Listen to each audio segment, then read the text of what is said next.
ఇంత పెద్ద ఎత్తున నియోజకవర్గం నుంచి రావడానికి కారణం నమ్మక ద్రోహానికి పరాకాష్ట కడియం శ్రీహరి ఆయనకు బుద్ధి చెప్పడానికి మనం అందరం కూడా కంకణబద్ధులం కావాలి.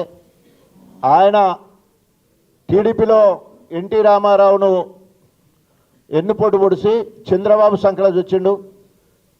చంద్రబాబు నాయుడుకు ఎన్నుపోటు పొడిచి కేసీఆర్ సంకల జొరిండు.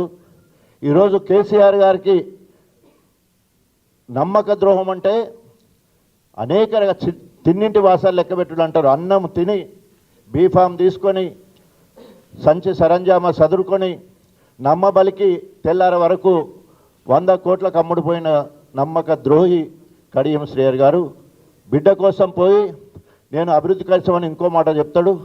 రేపు బీజేపీ బిడ్డను పిలిచి నీకు ఏదో సాయమంత్రి ఇస్తామంటే తప్పకుండా ఆ రేవంత్ రెడ్డికి కూడా ఎన్నుపోటు పెడిస్తే రోజులు దగ్గరున్నాయి.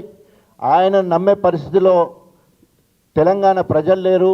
ముఖ్యంగా గణపురం నియోజకవర్గ ప్రజలు కేసీఆర్ పిలిపించిండు, రాజకీయ సమాధి చేయాలని పిలిపించిండు మన కేసీఆర్. మనకు ఆ అవకాశము గణపురం నియోజకవర్గ మీకే అవకాశం దొరికింది. ఇప్పుడు మన పెద్దలు చెప్పినట్టు మనం అందరం కూడా ఈరోజు మండల అధ్యక్షులు, ఎంపీపీలు, జెడ్పీటీసీలు, సర్పంచ్లు, ఎంపీటీసీలు, వార్డు మెంబర్లు అనేక మంది ఈరోజు ఇక్కడికి వచ్చిన వాళ్ళు ఉన్నారు.